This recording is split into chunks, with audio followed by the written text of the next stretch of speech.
Hi, everybody. Welcome. It is 7 o'clock and we are ready to get started.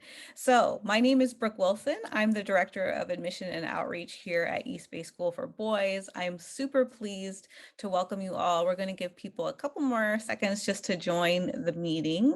I'm going to go ahead and stop my slideshow here and stop my share.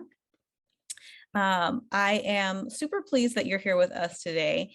I have a few things set up for you in terms of what you're going to see and who you're going to hear from. The first person that you'll hear from is our fabulous head of school, Dana Rosenberg, who'll tell you more about the mission, vision, and practices of EBSB. And then we have presentations from a couple of our teachers.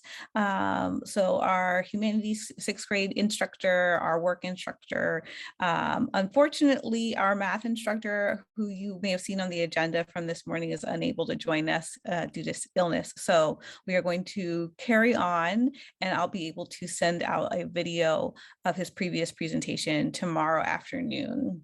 So you will get that information, just not tonight. So we'll end a little bit early, which I'm sure everybody is exhausted and has been through so much already this week today, that hopefully you won't mind too much.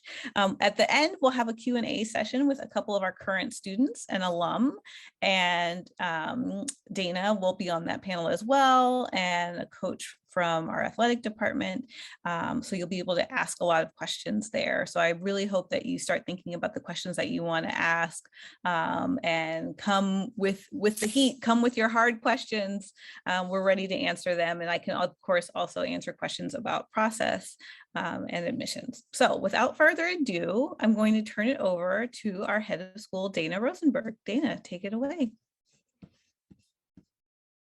Oh, you're muted. Back on the Zoom. Hi, everyone. Thank you, Brooks. Thank you. Thanks everyone for joining in. I love how prompt Brooke is too. That is really awesome. We're starting on time.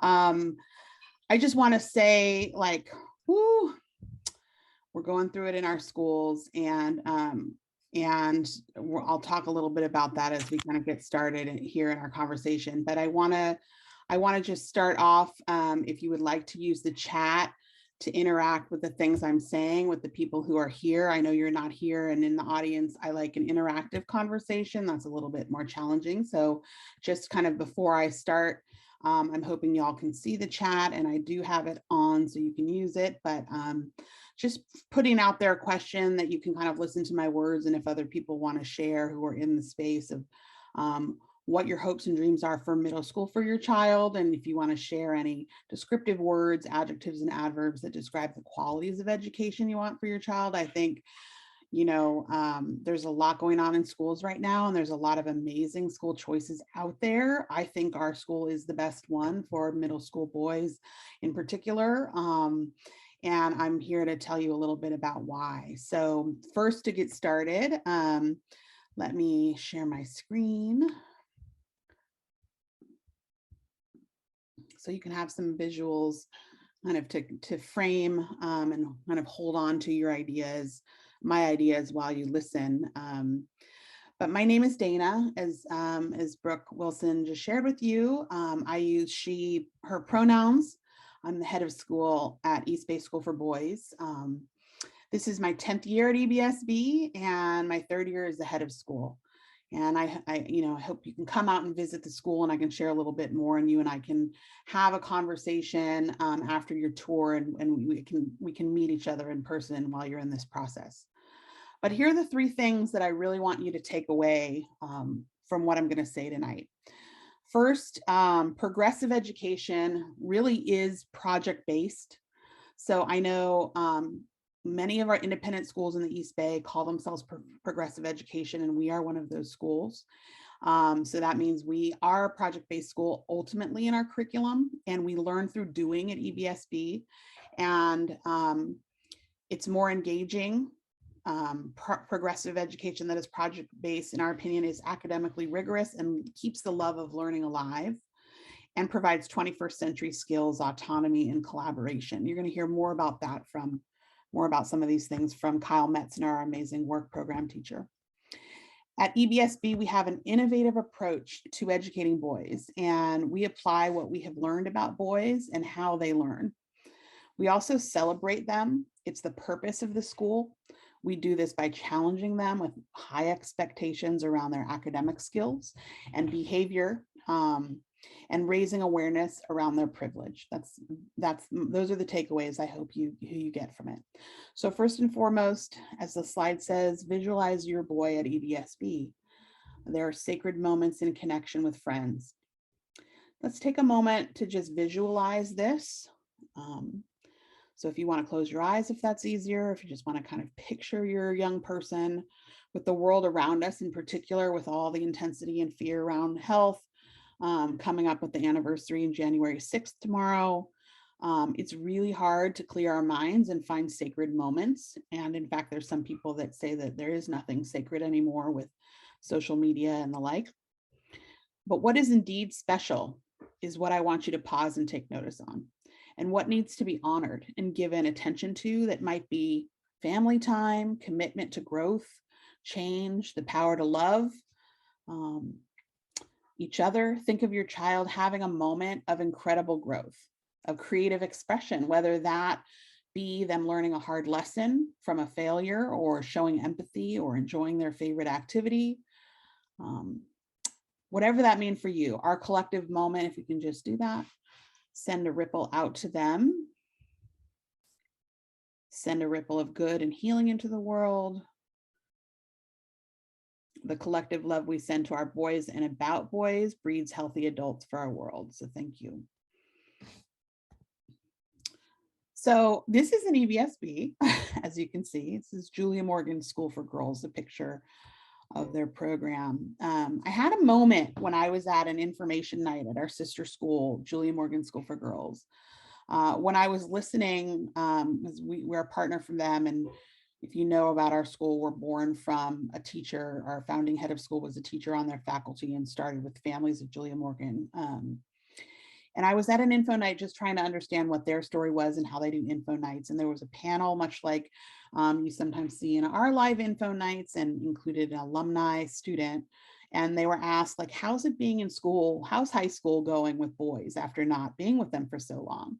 What's changed, since elementary school? And this young woman kind of laughed and said, nothing has changed. And everybody laughed. And while it might be like a humorous moment, I think we can laugh along with the ridiculousness of her thought, but also it just really kind of solidified this idea that boys will be boys. We hear it coded in so many different ways. This overall message that boys don't change and that it's normal and even kind of cute sometimes and expected. It's kind of like an oh well. For girls, the overall message that girls are sometimes left with and asked to be okay with this norm. And however, in order to progress, I just want to present to you that I was uncomfortable with the laughing when I really stopped to think about what was being said and address it.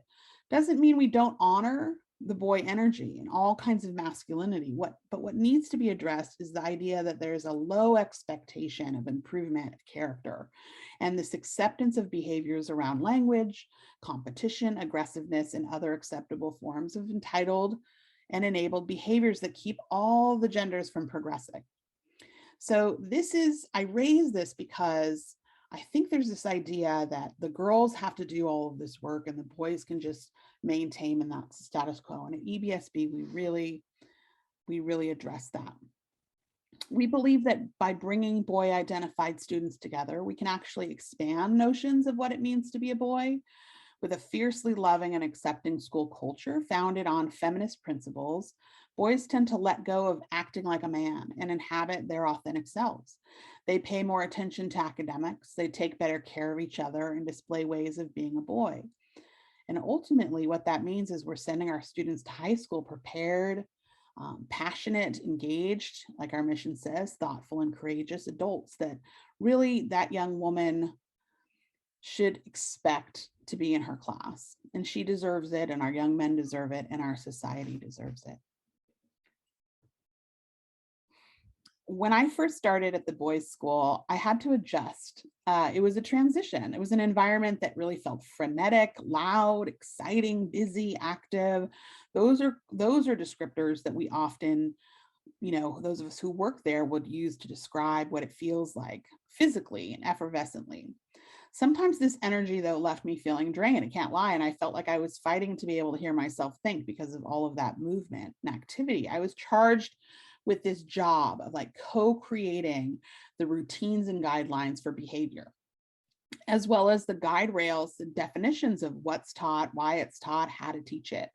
And with the school's mission of empowering our young men and bringing out their thoughtfulness and fostering courage, I really was trying to, tap into what was the essence of the school. And I used our students and educators as a guide for this work. I would ask myself, how could I channel the energy rather than dam it? How could I use the curriculum to push conversations in a 21st century boys' school about this boys will be boys rhetoric? How could I help young men see that when they push boundaries, even at this age, and we allow them to, we're training them in some ways to ignore consent and boundaries with women and men in their future can feel really blurry if they're allowed to push these boundaries. How could we train our educators to see inequity and to create irresistible classrooms that burst with models of learning that invite creativity, joy, hard work, reflection, and rigor in the school culture where there and have a school culture where moments to explore these really hard topics don't feel like pain, but rather feel like love. Responding to these questions is what EBSB was really designed to do and is doing every day. So just to give a little bit of background more about the purpose of the school for our students, schools in the past are kind of aligned with this image right here. This is, they were designed for factory workers that are eye-shaped. If you see, this is kind of like an eye down the middle and a T across it. And eventually, like this eye-shaped is like information flows into the top, fills the person, and it kind of gets pulled out. That's the idea of school. It was like, basically we have, you learn an expertise, you learn perhaps a technical skill, you have this domain of knowledge, and that's the purpose of school. Eventually, with the tech boom, schools started integrating STEM to an extent and designed for a tech savvy or a T-shaped student. If nothing else, the pandemic and the socio-political climate of the last few years have really outlined that the future actually is unknown, and planning for schools and designing schools, whether it's I-shaped or T-shaped, are not going to cut it if you don't know what you're designing for because of that uncertainty.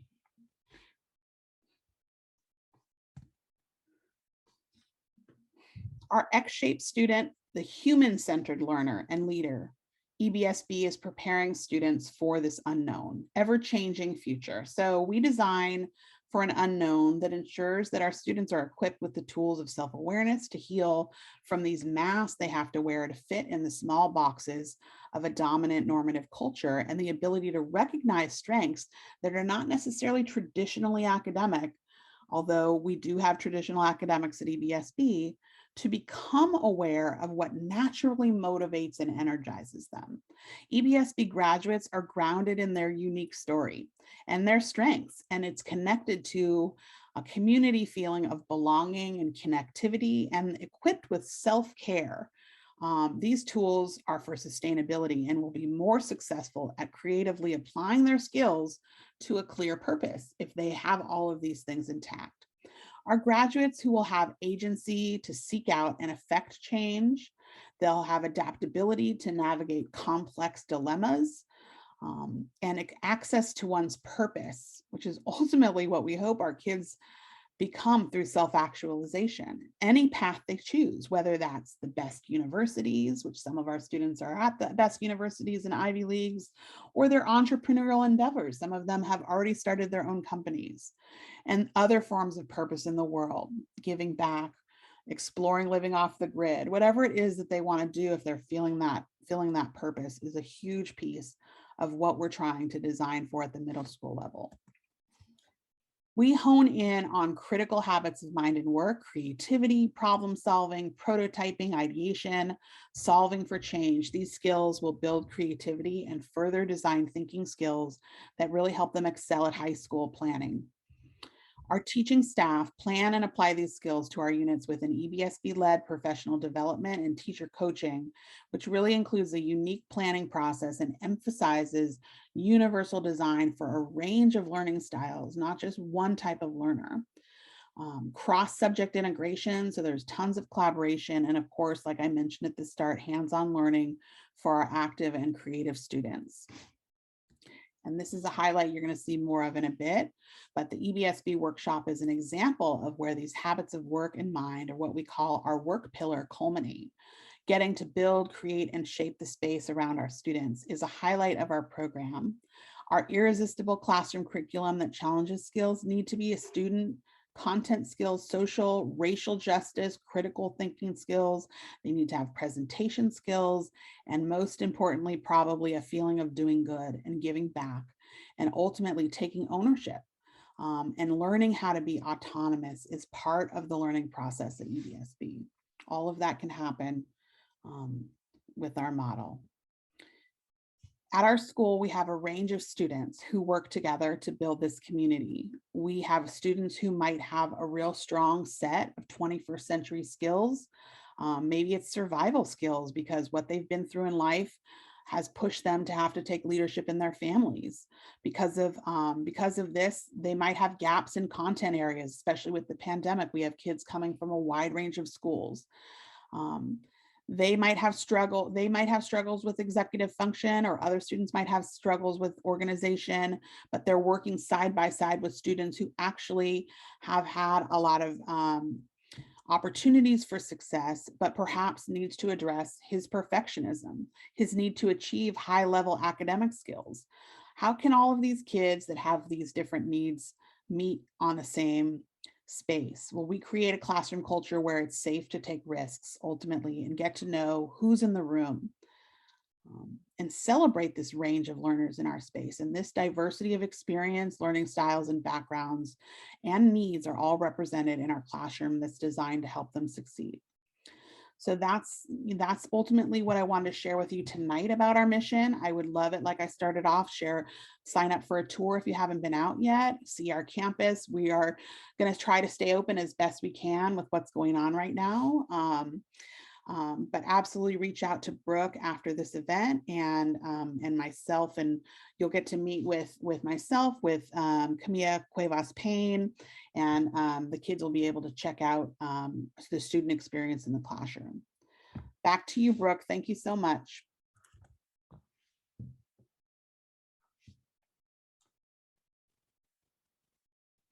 Brooke.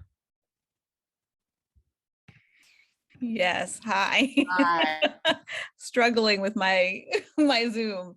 Hi, everybody. Okay, thank you so much, Dana. That was awesome. Really appreciate it. So now what I'm going to do is pass the mic, as we like to say at EBSB, pass the mic over to our work teacher, Kyle Metzner. Kyle, it's all you. I think I have to promote him. I think I just You do. Okay. All right. Hey, everybody. Hey, Kyle. Okay, let me share my screen here. Okay, Brooke, I think you need to enable screen sharing for me. I got you. Sorry, Kyle. Okay, cool. Thanks.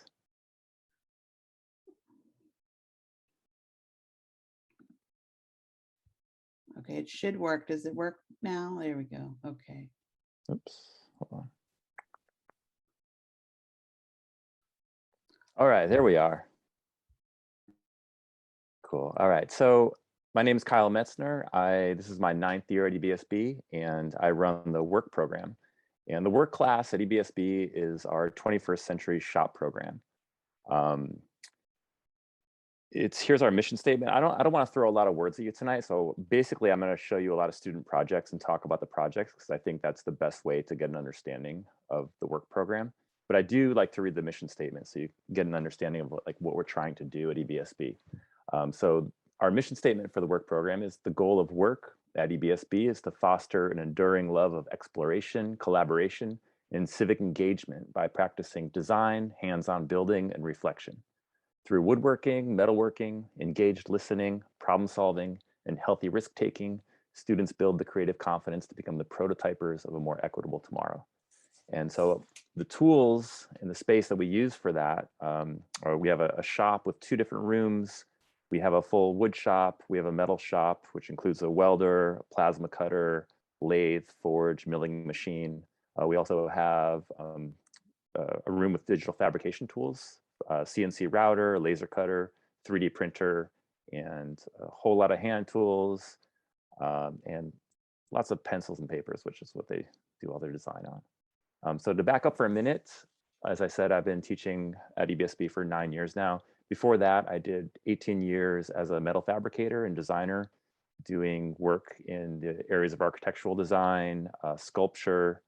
I also worked at an aerospace machining place, making parts for NASA, mostly the Space Shuttle Endeavour, lots of spare parts for that. And I love bringing these stories to students because in those 2 realms, aerospace machining and designing for architecture and sculpture, there's many, many stories of failure. And that's one thing that students experience in the work program is failure. And we like to say fail is first attempt in learning. So when something goes wrong, a project falls apart, we celebrate that and talk about what happened, what students will do differently, and then we move on and learn from that. That's a huge part of the program. So let me run through some projects with you. This is a 7th grade project called the Utensil Project. And this is where students interview family members to come up with a meal that's really important to them, to their family, whether it's religious or cultural or just sort of the Friday night pizza tradition of a family. Like whatever that importance is, like that's good enough. And so they have to get the story of why that meal is important. They have to get the recipe for the meal, and then they have to design a utensil to cook the meal or serve it or eat it with. So here are some examples. This is a knife that was made. And here's a bread scraper. This is for making bread to scrape the counter off after you're making the bread. And these are projects that students will take home and introduce into their family. In 6th grade, we do a lot of projects where it's for them. They build for themselves, they take it home, they put it on a shelf, they give it to someone. And then in 7th grade, we do some of these projects like this, and then we start to introduce the idea of building for other people. So by the time they're in 8th grade, most of the projects will be building for the community, building for the school. And so it's sort of an evolution to get them to that point where they experience the satisfaction of building something and giving it to someone else, and they'll probably never see it again. And so that's sort of like one of the main goals of the work program. Oops. So here are some other projects. In 8th grade, they do pewter casting and they make rings. They explore their identities, their values, their strengths, and they talk about like how they can try to affect change in the world. And there's this whole superhero project that has many components. One of those is building a ring with a power word on it that reflects your sort of what you're fighting for in this world. And that's a photo of those rings.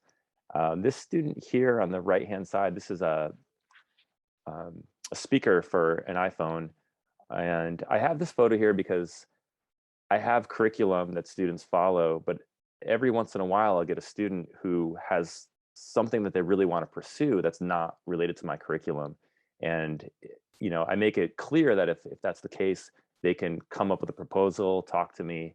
And if I think that there's enough meat there where they can dig in and really do some good work, then they can go their own path in my class. And so this student got really into acoustic design and was obsessed with like Bose speakers, how they worked.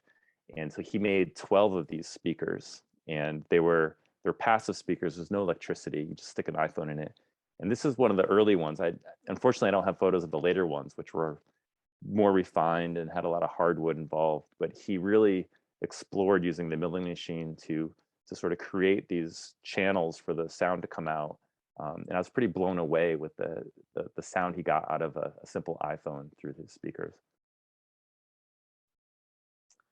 On the left here, we have students building for their old elementary school, which is another 7th grade project where students reach out to an old principal or an old teacher from maybe like a 4th grade year or 5th grade year, and collaboratively design something to give back to the school. So these students made this redwood picnic table, and eventually they ended up wood burning a checkerboard onto the top of it, and it made custom checker pieces that fit into this leather pouch that sort of attached to the bottom of the picnic table. It's a pretty cool project.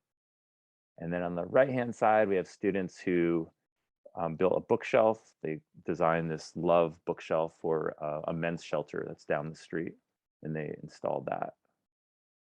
And again, they start out being super excited to build for themselves, and then by the time they graduate 8th grade, they have a lot of satisfaction in building and then giving it to someone else and saying goodbye to it.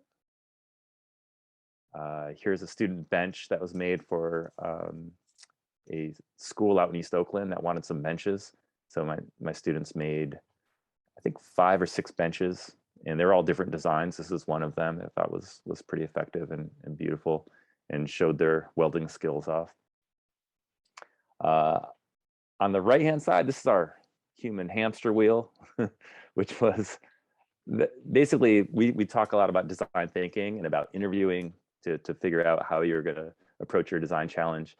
And the students were really sort of over sitting at desks for long periods of time. We have a very active student body. So they decided to interview everyone at school and figure out what the ideal desk would be for an EBSB student. And they came up with this idea that they should be able to walk and work at the same time. And the hamster wheel sort of came into fruition here. This was for the Maker Faire, the mini Maker Faire in Oakland. And I think probably about 1,000 people went on this thing and walked and pretended they were writing. And it held up to a lot of that abuse, which I was pretty proud of. And another fun fact about this one is all the pieces of wood that make up the wheel of the hamster wheel, those are their old desks that they cut down and turned into this hamster wheel, which I thought was pretty awesome. Here's a project that I really love that some 8th graders did around climate change. And they wanted to do something that was sort of bold and in your face about climate change. And so they did research about where the water line would be in 100 years. And they found that the water line cut through the bay would basically rise and cut through parts of West Oakland, cut through a lot of properties and parks and whatnot. And so they built these wooden stakes with a boat cleat on it. And it says, tie your boat here in 2100. And then in smaller letters, it says, due to the effects of climate change, according to data from, and there's a website. And so the idea was that they would put these in front yards and parks and whatnot along the map of their water line, and people would come up upon them and say, like, what's going on here? Tie your boat here. We're 1.5 miles from the water. What does this mean? And then, you read the fine print and you start to understand that this is where the water will be in 2100, which I think was a really powerful piece, tackling climate change. They put, I think, 50 of these out. A lot of property owners were happy to let them put them in their front yards because they thought it was a cool project. They went through parks, medians, between big streets, and they were up for a long time. In fact, last year I was in West Oakland and I saw one that was still up. And this was from a few years ago. So this was a project that had some longevity, which I was super psyched about. We've had some pandemic-related projects. This one on the left is about the effects of the pandemic on different classes. So we have some people making a lot of money and some people ending up with some past due notices. And on the right here, this student was exploring sugar. He actually gave up sugar and was talking about diabetes and how dangerous sugar is to the human body, and did this project where he did research to figure out what the ingredients were for all of these popular products, and then emptied out the containers and then put the ingredients back in, but almost like in a bar graph almost, where you could see how much of each ingredient is in there. So you could see how much sugar is actually in your Heinz tomato ketchup, which is pretty crazy. It was eye-opening for me as an adult, and it was mind-blowing to a lot of the students, fellow students. You can see how much sugar is in the Coca-Cola. The Nutella is mostly sugar with a little bit of hazelnut powder in there. And so those are projects from work class.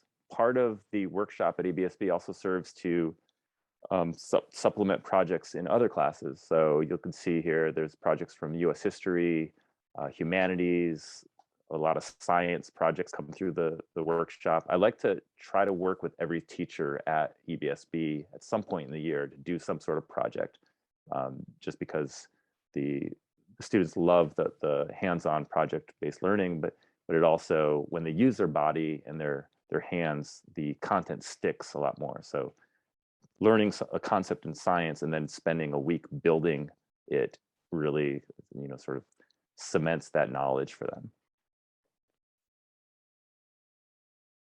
And then I have a video here that I'd like to show you. This is a 7th grade class. This sort of gives you a feel. This is pre-pandemic, so you won't see masks, but this gives you a feel for what the class is like. All of these students are building for other people. So you'll see projects for other schools, for EBSB, and then you'll see a student who's painting, who he did some graffiti on the wall, and part of the restoration process and the make it right was to repaint the wall. And he actually really enjoyed that process of painting the wall. I found it really meditative. So you'll see that. And here, I'll just play it right here. Let's see if I could share my sound.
I would tighten up the radius on that a little bit, so it's a little tighter.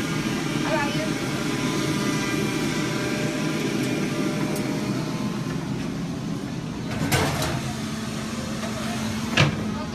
There we go.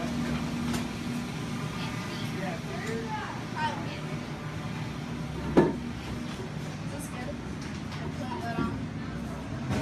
Show me what you got. Clamp that on, put the fan. I Ground. just need to plug it in. Is that good? So far, so good. Where are you gonna weld? What are you gonna run beads on? I'm gonna weld this like on here so like keep snap this off and weld it back on. Cool. That sounds good. Right back. Check. So Turn the gas on over there. I'll be right back. I'm shooting a video. But you just gotta find, you gotta look through here. I mean it's good. It's like not really.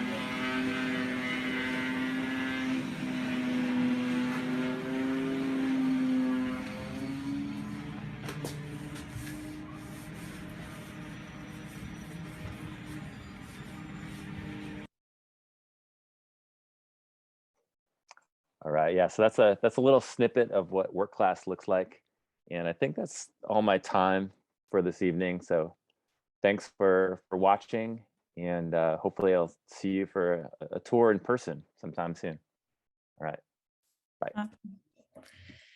Awesome. Thank you so much, Kyle. That was amazing as usual. Next, we are going to go to our fantastic humanities teacher, Mr. O. Mr. O, take it away.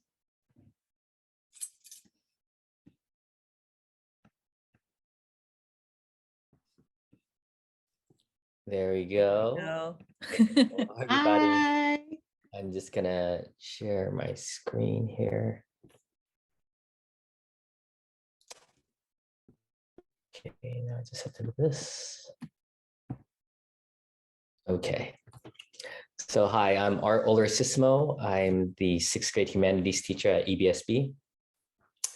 So my agenda for today, I'm going to tell you a little bit about myself. Then I'll follow talking about the humanities program at EBSB overall, and then my own teaching philosophy.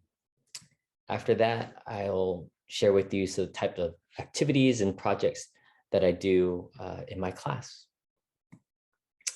So the students call me Mr. O. I did my undergraduate degree at UC Berkeley. I'm proud to be a Cal Bear.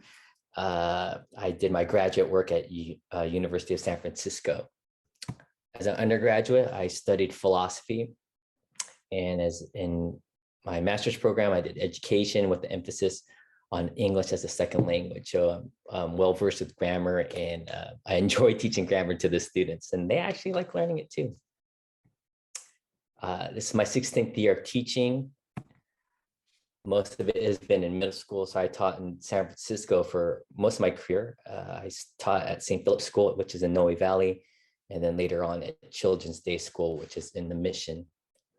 I started out in teaching high school at Galileo Academy. I taught many different subjects there. I taught civics, world history, and the 2 world history classes, modern world history. And I later was teaching adults ESL at College of San Mateo. So I have different levels of teaching under my belt. In terms of helping the kids kind of understand what high school and expectation is, or the expectations are in high school, I kind of have that experience there as well. So for the humanities at East Bay School for Boys, so overall, I mean, if you don't know what the humanities are, so the name implies that humanities emphasizes human learning, and actually combines history, language arts, literature, and current events. Throughout all of the 6th, 7th, and 8th grades in humanities, we try to develop reading comprehension and text analysis skills. We also emphasize writing and writing structure and voice, and we also develop research and note-taking skills. In my class, for 6th grade, we start out with ancient world civilizations. So some of the topics we've done so far, hunter-gatherers, early hunter-gatherers, and that leads to agricultural revolution. Then we study early empires like the Babylonians and the Assyrians. Later on, we'll go to the Egyptians, or that's what we're studying right now. We're going to move on to Eastern belief systems. So that includes Hinduism, Buddhism, Confucianism, and Taoism. So part of my philosophy background also includes world religions. And we'll finish off the year studying the Greeks and Romans. We also, in my class, we have 2 novels that we read. One is called One Crazy Summer. We're reading that right now, and we end the year with The Giver. And in between, we read a lot of short stories. We also, for writing, we're focusing on creative writing, and right now we're doing historical fiction. 7th graders, they delve into the medieval world, and that includes medieval Americas, China, India, Japan, West Africa, and North Africa. And they also read a lot of short stories, but they read the novels All American Boys, I Am Malala, and Heart of a Samurai. The 8th graders, they study American history, and they begin with Native nations and use both Howard Zinn's Young People's History of the United States and Robert Tataki's A Different Mirror. For literature, they read Native American origin stories, conduct small group science fiction book clubs, and they dive into independent books of their choice. And finally, they end the year with a class examination of the novel, The 57 Bus. So that gives you a snapshot of what the different grades do at EBSB and humanities. In terms of developing skills in my class, a lot of it focuses on executive functioning. So planning, time management, organization. So all of those really get developed in my class. And I have a lot of routines built into the class, and that's on purpose. So it helps to give a high level of predictability for the students, and that lowers their anxiety levels. I've noticed over the past few years, unfortunately, a lot of students have come in with anxiety issues. So when they come into my class, they know exactly what's supposed to happen. And of course, there's a lot of creativity within that structure that I create, but it really eases their anxiety about learning in my class. With my philosophy background, I really emphasize critical thinking skills and developing good judgment, especially in this time of conspiracy theories and fake news. It's really important that they have strong critical thinking skills. So I help them through Socratic dialogues, and we do a lot of, we talk about current events and politics, and we really get into it. And I really like to give the students a chance to develop their own skill or their own ideas. I really try not to stand on a soapbox and preach to them. I really want them, sometimes their ideas go across the political spectrum, but as long as they have good reasons for it, I allow them to have their own ideas. And I think they feel better as independent thinkers, and they can respect one another as long as they're having good reasons behind their thinking. In my class, I have a lot of differentiated instruction. I have a lot of different projects. So a big reason for that is to allow students to show that they can demonstrate content knowledge and of what they're studying. And then they have access to content. So of course we emphasize the traditional reading and writing, but they can show off their skills, whether it's artistic skills or whether it involves music or it's body movement, dance. There's all sorts of ways for the students to express their knowledge of what we're learning, and also just their individual talents. And also as a result, it gives them a sense of accomplishment and self-worth, and they could show off to their classmates, yeah, I might not be the best at essay writing, but I could show that I understand the story through maybe making a storyboard. So again, we give a lot of chances for the students to show off what they learn. So some of the activities and projects I've done in the past, we've done some skits and role play. So one of the favorites was the Oregon Trail skit. So they developed their the script, they made their own props and costumes. They video taped it, and then they edited too. So everything was involved in that, and it's a lot of coordination involved, and the kids really love making that skit. I've done a factory reenactment where they basically kind of stand in an assembly line, and they get to empathize with factory workers and how difficult that situation is. And kind of ironically, they also have fun with the project and kind of putting themselves in other people's shoes and just role playing. Graphic arts is I kind of think of myself as an amateur artist, and so we do a lot of different types of graphic arts. There's collage, there's mosaics. As I mentioned, we do storyboards and helps them to grasp ideas in terms of narratives and where the main conflicts or the important parts of a story, like rising action and the different important parts in the story. I've done construction or model making. I'll show you some in a little bit, but in the past, I've done some sugar cube castles, and the kids had to label the different parts of the castle that make it, good for defense. But a couple of years ago, COVID hit, so I kind of had to switch gears, and a lot of the students were into Minecraft. So I allowed the kids to go onto Minecraft and build same type of castles and involve the same type of research. And I was really blown away by the projects that they made, and they had a lot of fun doing that. And I also gave kids that didn't want to do Minecraft, that they had the kind of pathway to make a traditional way of using either sugar cubes or construction or cardboard paper. Finally, I've done some music. I did some West African griot songs that the students created. One of the more memorable projects was making a garage band project, and the students were really into Hamilton at that time. And I allowed the students to create these rap battles, but instead of with Hamilton and Jefferson, involved Andrew Jackson. So they had different narratives from the Native Americans, Jackson's allies, his foes. So they're able to kind of take it from different angles, and they created their own beats. And I try to emphasize like just staying on the beat with the songs, and they had a lot of fun with that. So I'm going to show you some pictures of projects that they've done in the past. This is a recent example. So this is a diagram of how silt moves into the floodplains and how that started, basically helped to start off the agricultural revolution in early civilizations.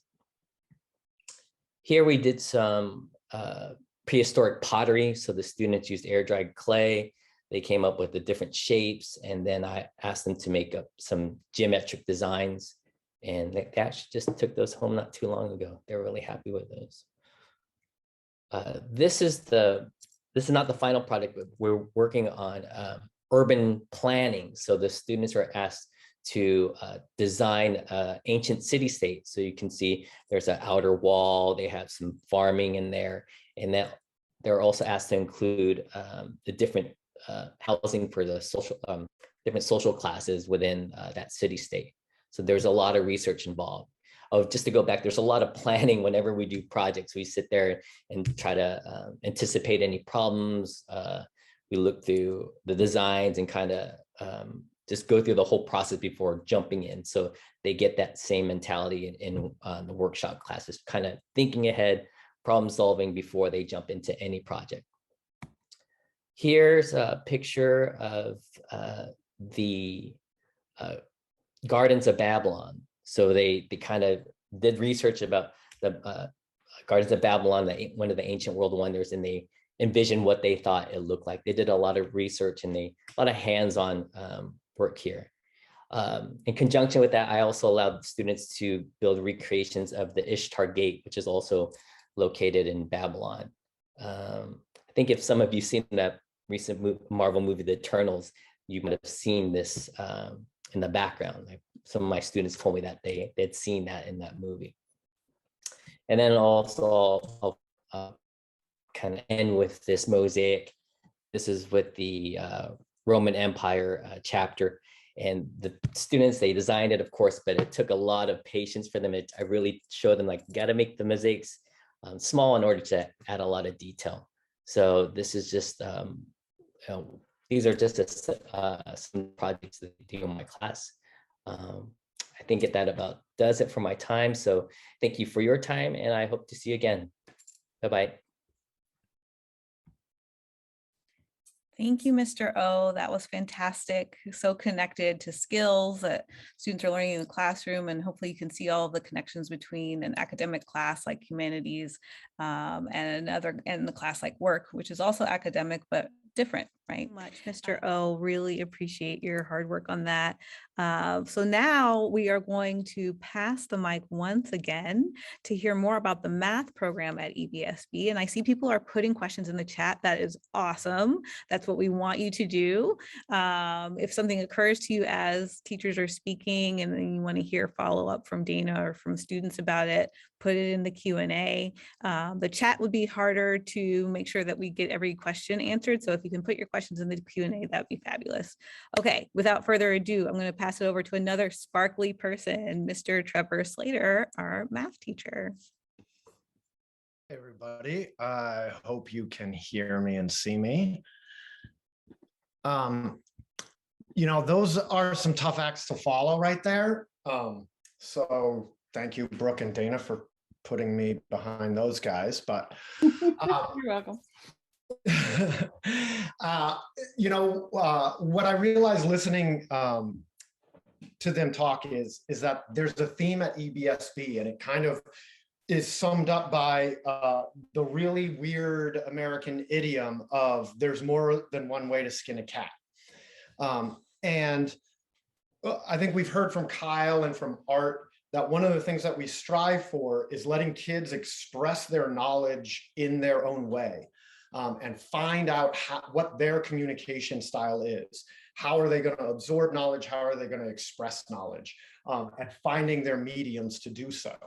I'm a math teacher, and that can be one of the most unlikely places to think about creativity and communication styles and how to express yourself. But that's a big part of what I'm trying to do with mathematics at EBSB. The goal of math at EBSB is for our students to engage in the world and to see structures and patterns. That's the essence of what mathematics is. And one of the things that I found in my experience, and I've been a teacher for 15 years now, is that a lot of mathematics programs lose the forest for the trees, or the opposite. I always get that phrase wrong, but they get so focused on the details that they forget to think big and think about what the possibilities of mathematics are. And I think that's something that we're really trying to do at EBSB, is think about math in a bigger way. That it's not just, can you travel from point A to point B this way, but find your path from point A to point B, and that there are many methods to do so. And the key to understanding mathematics is really finding your path through it. Oh, let me see if I can get my slide to move. There we go. So a big part of finding your way through mathematics is engaging in questions and discussion so that you deepen your understanding. And that goes for every student. That goes for your most advanced student to your most limited student. The only way to deepen your understanding is to engage with the material, engage with the language and the discussion with others about the material, so that you start to build out your understanding from whatever point you are. And so that's something I try and provide in my classroom, is opportunities for kids to engage in conversation about math. What's going on here?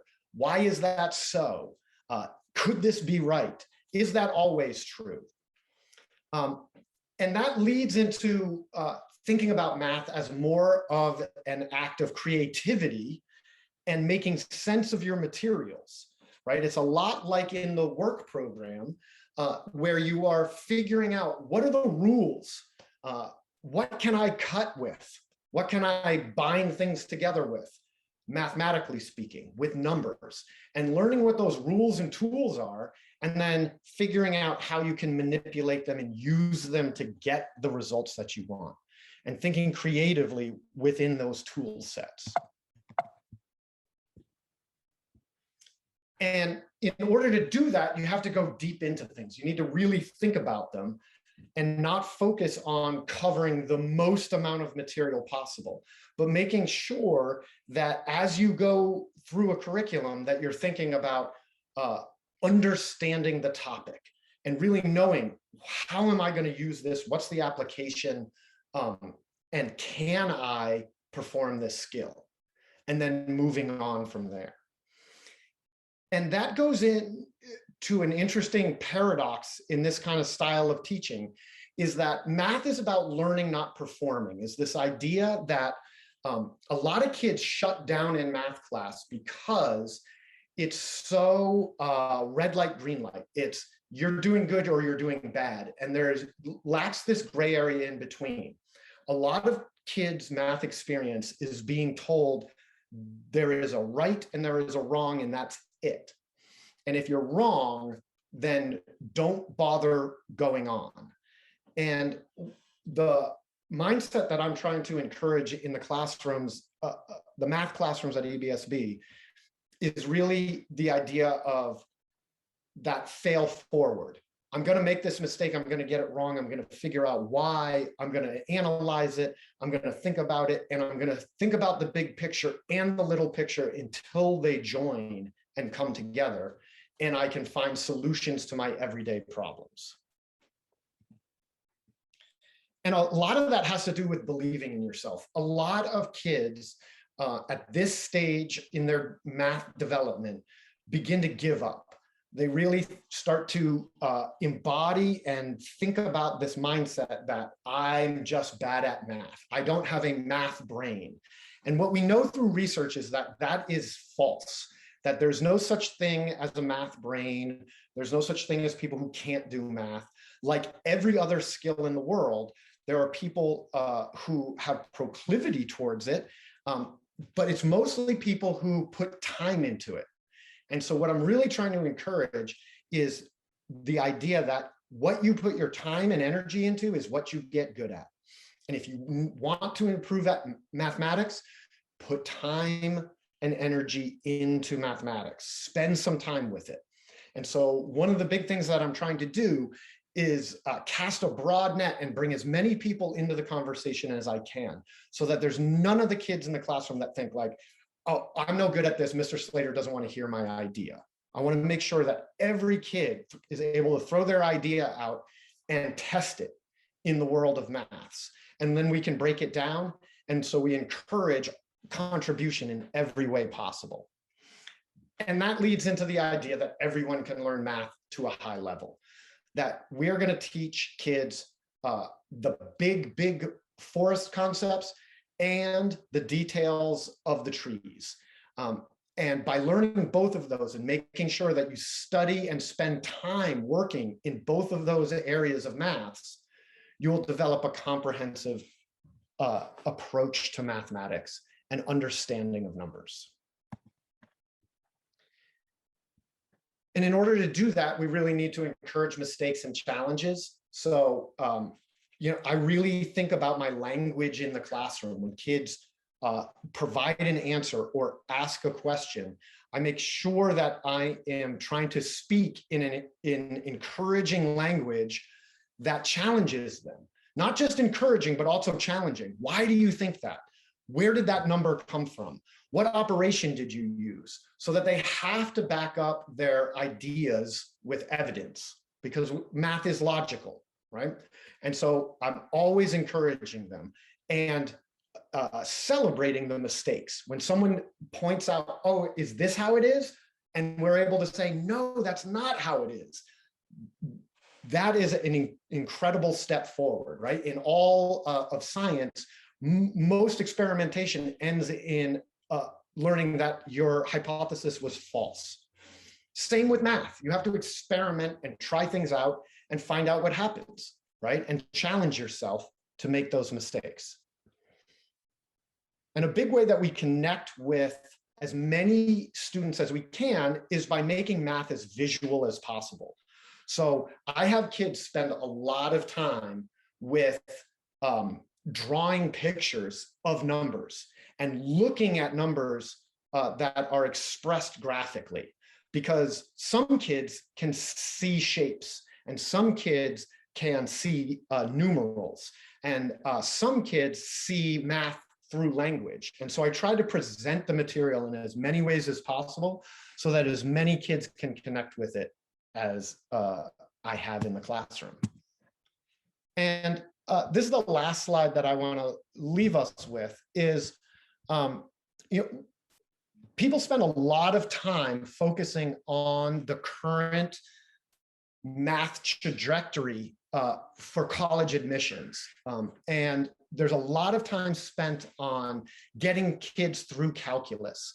And it's important to remember that very, very few people use calculus ever in their life. And this graph is an interesting example of that.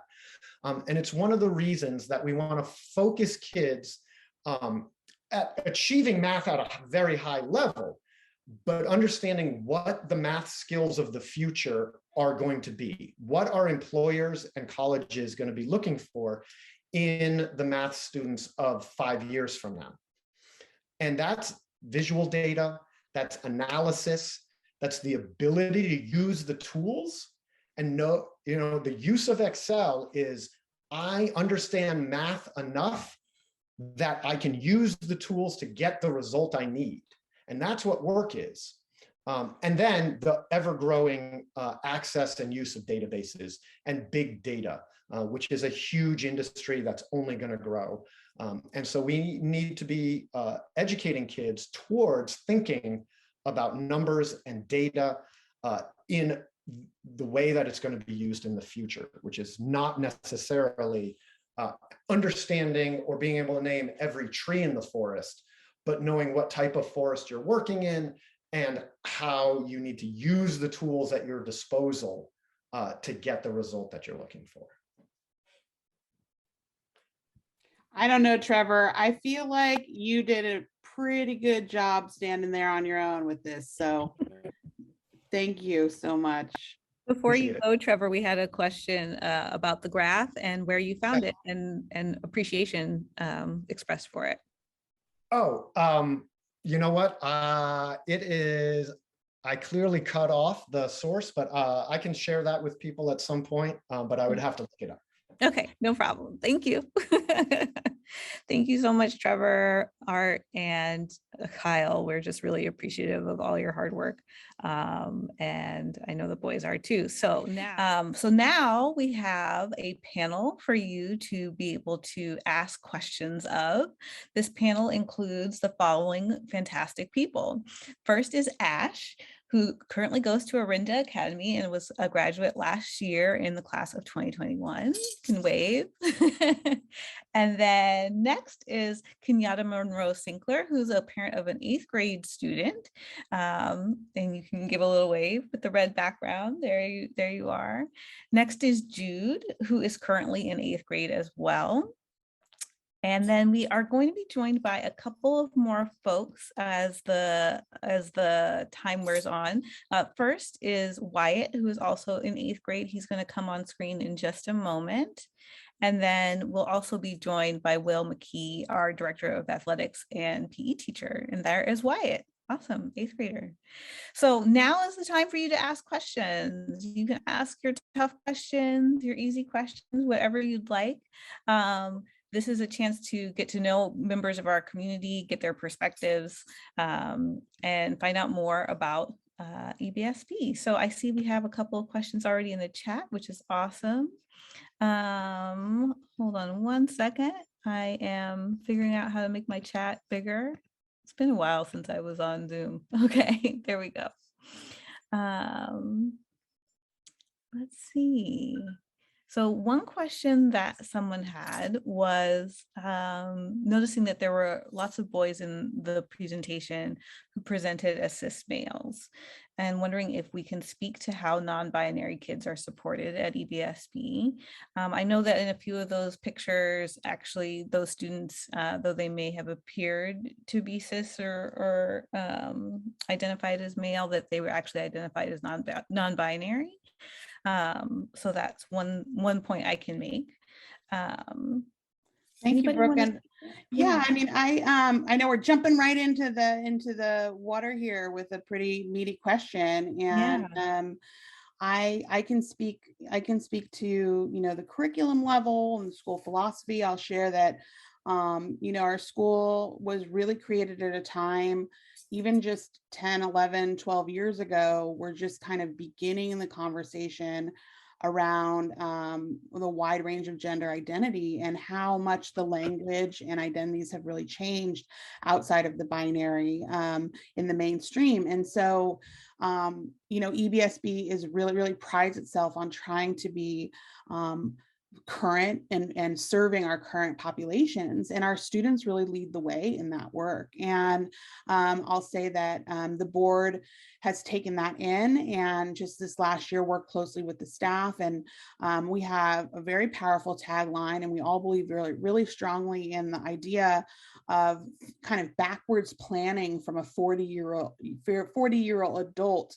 And the original mission was, about the courageous men of tomorrow. And in thinking about the needs of our current students who may or may not identify really strongly in a binary way as male or man or young man, we really have to contemplate, like, when they're 40, will they all be male identified? Will they all feel like men? And so to really address that and also address the strong social justice thread at our school, the board and the staff worked together to change the mission really slightly by adding two key changes. One was to add the phrase social justice minded or justice minded, and then said we're actually changing men to adults of tomorrow. And so that's one way, kind of, when the board changes the mission really begins to apply to all that we do at our school and our school community. And Ash, who's on the call with us, who's an alum at EBSB, is somebody who has really been super courageous and really thinking a lot about their identity, and did some transitioning of their own at EBSB, and said that they're comfortable sharing a little bit about how that was for them. So yeah, so Ash, take it away. What do you think from your experience? Would you share about how EBSB supported you? You can also say where we could do better. That's we're courageous enough to know that as well. I can just immediately say that it was really smooth. Like I had no problems with any teachers or students saying anything mean or anything, because I'm pretty sure it was I actually don't remember what grade it was in when I came out as non-binary. I think it might have been like near beginning of 8th grade or around there when I came out, and it was very clean. I think all the teachers did a great job adjusting to pronouns. There was always a little, I guess, a scuffle every once in a, like with teachers using wrong pronouns, but they always corrected themselves after. And I just really believe that all the teachers did a really great job with it. Excellent. Thank you, Ash, for sharing that. And of course, we're happy to answer your questions individually. Back to you, Brooke. I just promoted Coach Will, so he's coming up as well. And yeah. Great. So a couple of questions. So one thing I forgot to say how you could ask your questions. That was my fault. So you can put them in the chat, or you can put them in the Q&A. If you put them in the Q&A, it's really easy for me to keep track of what questions have been answered and which haven't. One question that comes up pretty frequently for our parent panelists is why EBSB was your choice and what makes you continue to choose the school year after year. On my way downstairs, I asked my husband, since he's not on the panel, like, what is it about EBSB for you, right? As a parent. And he said it's a place where our son gets to be fully engaged and fully himself. And I felt that, in my experience coming to the school, even before we were thinking about sending Lincoln here. We came for one of the Boys to Men series, and it was a screening of The Mask You Live In and a panel, and there was just something so magnetic about the idea of a school that was engaging with identity in that way. So I think that was the first thing that drew us there. And the second thing I would say is I love the part of the mission that's about being irresistible. I feel like middle school is a weird time no matter who you are. And so the more magnetic the teachers are, the curriculum is, I think the better time that a child will have during those years. So that's what has drawn us there and what has kept us there. Awesome. Thank you. Jude and Wyatt, I'd love to get your reaction to that. Do you feel like that's been your experience? Do you feel like you've experienced something else? Like, what makes you choose EBSB and want to come to school? I choose EBSB because I feel like the teachers actually get to know me. They actually know what I need to be able to do an assignment. and it's really helpful. I'm able to learn, and I feel like I have the support that I need to learn. I have been actually recognized for my skills instead of just shoved into a random corral of people like when I was in a public school. Instead of my class having 36 kids, it's down to I think 14 is 8A is my class right now. And I actually get to know the teachers and see them more as human beings instead of autonomous robots who you say something wrong to them and you'll get sent to the office. It's just, I feel like I'm able to get math done for the first time because I can ask questions and the teacher who like knows my name answers them with personality instead of just like, it's 5. So, yeah. Definitely can appreciate that. That's awesome.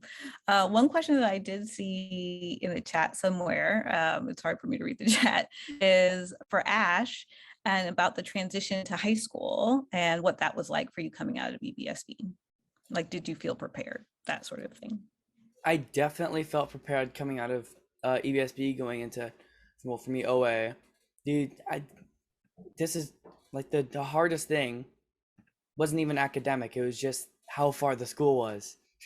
But I think that EBSB definitely prepared me really well for high school with everything, especially math, because a lot of things I was having a lot of trouble in math at EBSB, but I got a lot of help, and I even got moved up in OA from algebra to geometry. So that can just go to say how the math at EBSB was really good, and I think the transition was really smooth from middle school to high school.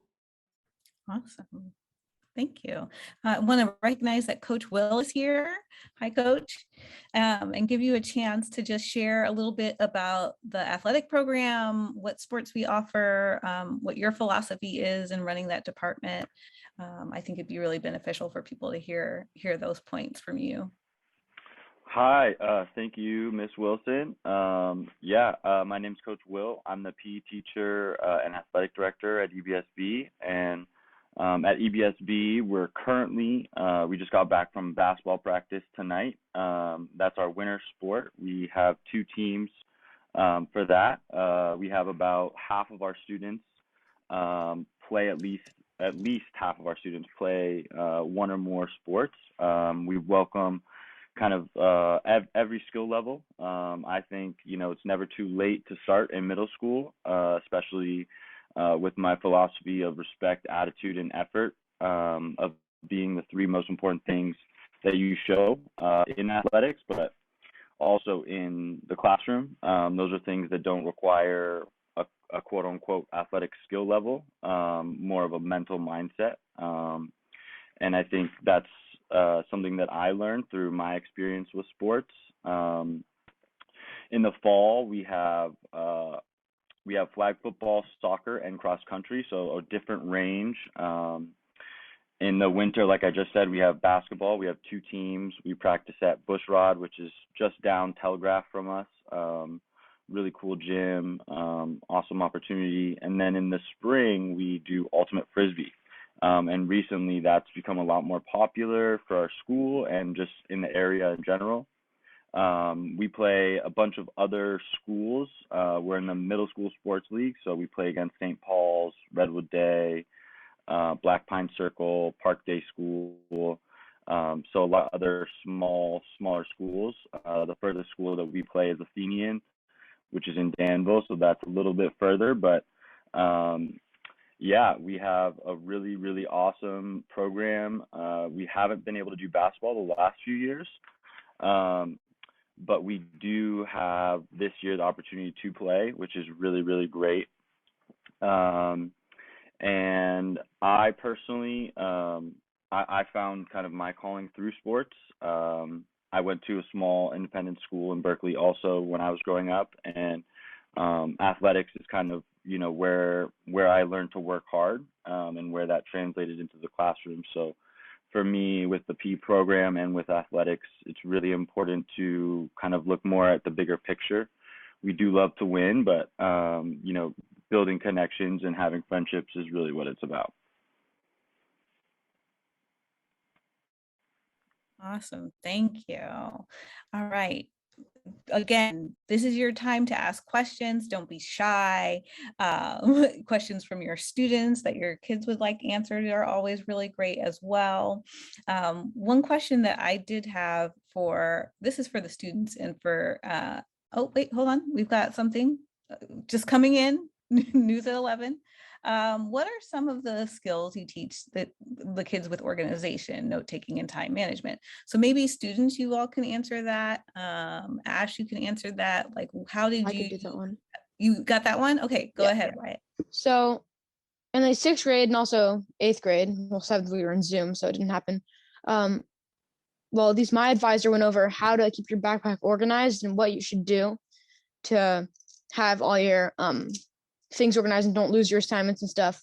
Because in science and humanities and math, we all have to have notebooks for each separate class. And I've learned to take good notes, and now my science notebook went from 3 pages to 56. I had to number them. And sorry, I think time management.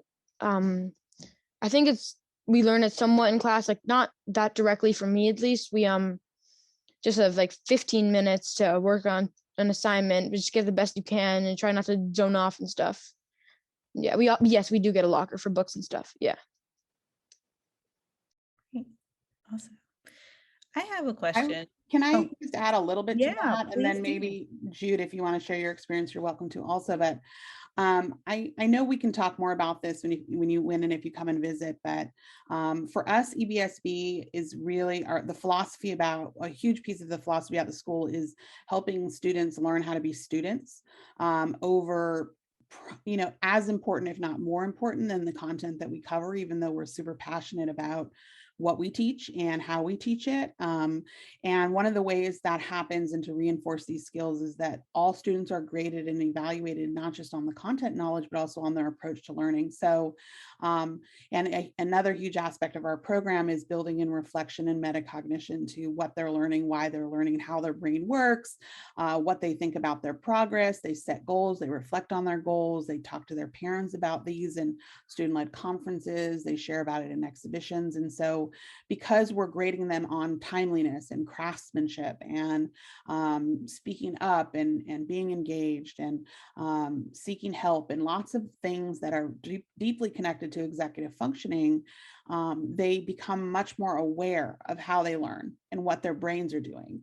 And then in order to meet a goal, they might have to set actionable steps towards that, which makes them repeat and repeat and repeat these processes. And every student is on kind of a different trajectory in terms of how long it takes them to grasp it, but it's a major function of how the program is effective and how it works. And so you see different students be able to articulate their progress around organization over time. I loved how Wyatt shared about it.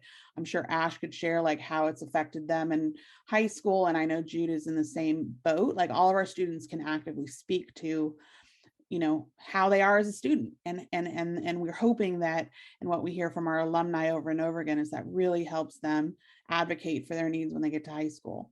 And they're kind of in an advantage over some of their peers in schools who aren't focusing on that because they're comfortable talking to teachers. And so, yeah, I mean, it's not a perfect game, but teachers are trained on how to use these skills, how to teach these skills, and they're broken down in a way that students sometimes even don't realize that's part of, you know, the magic of what's happening.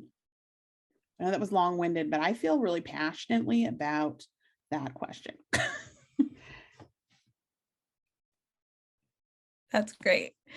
So there's a couple more questions coming through in the chat, and that's really awesome. One question that I wanted to make sure that we got to that had been asked, I think in a previous session for Kenyatta, was just how you have experienced getting feedback and communication from the school. And that can be in the form of report cards or, you know, just school communication in general, but, and students can speak to that as well. The school is really communicative. I don't feel like there's any lack of communication. And you know, kind of along with what Dana was saying, the students really learn how to speak to how their students. So I feel like I always hear things first from Lincoln, not because the school isn't communicating, but because the school has taught Lincoln to communicate directly about his experience as a student and as a learner. Did I answer your question, Brooke? Yeah, definitely. That's great. Thank you. And then a couple of questions that are in the chat. So this question is for students. Jude and Wyatt, you can speak to this. How do you, and Ash can, of course, and has already sort of touched on this, but being prepared for high school, do you feel like going into the end of your EBSB experience, do you feel prepared for high school? Do you feel ready? Do you feel nervous? What is going through your head as 8th graders? I feel prepared. I know multiple ways that can help me with note taking. I am more organized now. Yeah. And homework load, if you can talk about that too. We have time in class to do the work. So you really won't have much homework unless you're playing around during class. It's not a lot at all. For the high school question, I think I feel academically ready for high school, but I'm also like super nervous because I don't know what high school is. I've never done it before. I asked my parents, like, yeah, I'll be great, you'll be fine. And I don't know. I feel like I'll be fine academically, but I mean, it's new people. It's not people I go to EBSB, so I'm worried about friends and stuff like that. But everything else, I think I'm gonna not excel, but do pretty good. Makes sense. I think. Ash, do you want to speak to that a little bit and give some words of wisdom? I can say that like going on to high school was a lot easier than I thought it was gonna be, because I was like right before like end of 8th grade, I was behind on work. I was not doing great, and I thought, oh no, this is gonna be terrible. But it was actually a lot easier. It was like, it felt just like another day, but like a good day, not like a bad day, like a really good one. And it was just weirdly smooth. I love that. It's not always like super smooth for people. I know we've heard from some of our alum that the homework load is a lot harder, a lot higher in high school. And we've really grappled with that as a school. I don't know, Kenyatta, you can probably say what it's like for your child, like from the parents' perspective. I would just share that, you know, my son went to EBSB. He went on to a pretty rigorous college prep high school. And when he got to 9th grade there, he was like, oh, Mom, like, you should change the policy and give way more homework so we'll be ready, you know, in high school. And we talked a lot about this with our staff, and it wasn't just him who was saying that. And we've definitely made some changes to prepare students more. That was many years ago now, where we kind of ramp up homework, you know, by the 7th and 8th grade. Certainly by the end of 8th grade, Jude and Wyatt, you'll experience a little bit more intensity with Capstone and with some of the other projects. And that's absolutely by design, because you have to figure out how to manage the stress of more work, you know, and at least not have that be the shock of high school. But that said, as a school, we don't philosophically believe that, you know, homework is, especially for the sake of just doing rote work, meaningful. And so part of our philosophy is to provide support for homework, to have homework be related to the work that they're learning in a classroom, unless they need remediation, and to be available to support them in it. We also want students to have lives outside of school. We feel like that's really healthy and important. And so that's a big piece of it. And I said to my own kid, I said, so we should like ruin your life in middle school so that you can continue to ruin it in high school, you know, and we had a chuckle. I mean, I think, you know, it's always going to be something that's, you know, has an ebb and flow with project work. Sometimes you definitely have more work when bigger assignments are due than on an everyday practice. And certainly in pandemic, we've had to really pay attention to, like, when there's very few boundaries in the remote learning between home and school, should they be working all day and then do homework, right? And now that they're back and adjusting to being in life. So I guess as a school, we really attend to the needs of our students and our families as we go. Yeah, so one of the things that I really appreciate about EBSB as a parent is I don't think that they ever lose sight of where our children are developmentally. And so I feel like the workload ramps up over the 3 years in a way that is appropriate and that teaches the students that this is what's also going to happen when you get to high school, that there'll be more as you go along. And so right now we're teaching you the foundation of how to get your work done, how to manage your time. They have what's called, oh, I get the acronym wrong, SWT. Mhm. They have time to do work outside of their academic classes. And so I feel like they're getting the foundation for what will be coming next. And I can see how my son's already learning about that and preparing mentally for the fact that in ninth grade he will have more work than in eighth grade. Thank you. We have a question in the Q&A section. Thank you, Vanessa. Do students have clubs and or after school activities? So students, do you want to speak to that? Yeah, we have several clubs, like a Dungeons and Dragons / gaming club, an anime club, a sports club, skateboarding club. I'm in the anime club, and it's just like finally a break after a week of like really hard work and getting stuff done. It's finally just like a little bit of decompression and easing your mind and soul after chaos. Not like chaos, guys, but work. Yeah. Mhm. Great. And I'll share just to add on to that too. In the after school program, we have some enrichments that we sometimes call clubs. We have coding class and comic. We have a comic book club. In the past, we've had chess. Kind of depends on interest and engagement after school. But the biggest after school draw is our athletic program, which is awesome. And then the students do take electives, which is more student choice. In sixth grade, they don't have electives because we build in some extracurriculars into the program, including drama and music, capoeira, and did I get them all? And then in seventh and eighth grade, they can take electives twice a week and have a wide range of options there, from athletics and movement to extra help and work time, student leadership, service, cooking, on and on. There's a lot of great enrichment, and that's where we fold in continuation of arts. They can take extended capoeira. So they get a lot of opportunity to bring that joy. Awesome. Thank you for adding that. One question for students: if you're really advanced in a topic, are you given advanced instruction? So like if you are doing really well in a certain subject, is your teacher able to give you additional work? Not really, but in Spanish, if you like spoke Spanish before or like speak it at home or have other classes, there's like a Spanish plus you can do, which I've been trying really hard to get into and almost did, but then didn't. It's only like 2 students. There's only like 1 student to be in it in 8th grade and 2 in 7th or something like that. You have to like be almost fluent. Yeah. Thank you.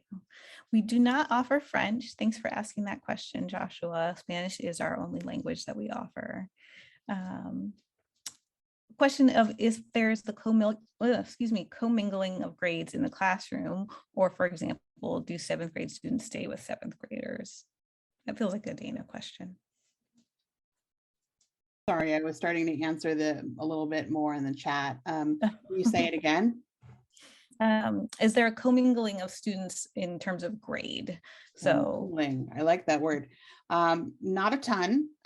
In a couple of places that we've already talked about, they do happen. In the elective program, 7th and 8th graders mix because it's by choice and it's offered to both grades. Also for lunchtime, 7th and 8th graders do recreation together at lunch and breaks. 6th graders, the whole school's together for break time. And then clubs, like that club experience Wyatt was talking about at the end of the week on Fridays, is mixed grade. So all grades do participate. And then finally, in town hall meeting every Wednesday morning, the whole school comes together for a student-led assembly. Thank you. We have time for one more question. If there is one more question out there, feel free to drop it in the chat, raise your hand. You can ask it live, whatever is easiest. And if there aren't any more questions, we can conclude. Seems like everyone's gotten their questions answered. Well, I will say, oh, we have There's a one raised more in hand. the question and A. There's one in the Q&A. There's one in the Q&A and we have a raised hand. All right, so size of the overall school. So let's see. In the 6th grade, we currently have 21 students. We have 76 students overall enrolled. And 7th and 8th grade are 28 and 26, if I'm not mistaken. And then I saw Vanessa, maybe that was your question that you had raised your hand for. But if you do have another question, feel free to raise your hand again and I'll let you speak because that would be really cool. Anyway, I'll wrap it up with a couple of reminders about the process. So I am the Director of Admission and Outreach. So questions about process are best directed to me. If you are wondering anything about the application itself, about the graded writing sample that we're looking for, please feel free to reach out to me directly via email at brookw@ebsfb.org. I will say that we would love for you to visit. I think that's so critical. EBSB is really magical and it's all about seeing that magic in action. So we still have visit appointments left and we will continue to host visitors through the end of January. And you can sign up for that on Ravenna, or if you're having any trouble with that, reach out to me and I'd be happy to help. We will receive a survey after tonight's event, and we would love for you to fill that out and just let us know how it went for you. And you can ask more questions there if you'd like. The application itself is due on January 17th. The application for flexible tuition is due on February 1st. We are so excited that you're part of this process with us. And I'm so thankful to our panelists for giving up their Thursday night to be with us. Is it Thursday? No, it's Wednesday. It's Wednesday. It's time for me to go to bed. Almost weekend. It's time for me to go to bed. All right. Well, thank you, everybody. Thank you, Ash. Thank you, Kenyatta, Jude, Wyatt, Coach, Dana. You're fabulous. Thank and you. we'll see you at the next event. Everyone, Bye. See you. appreciate you taking the Bye, everybody. time. Bye. Bye. Bye. See you.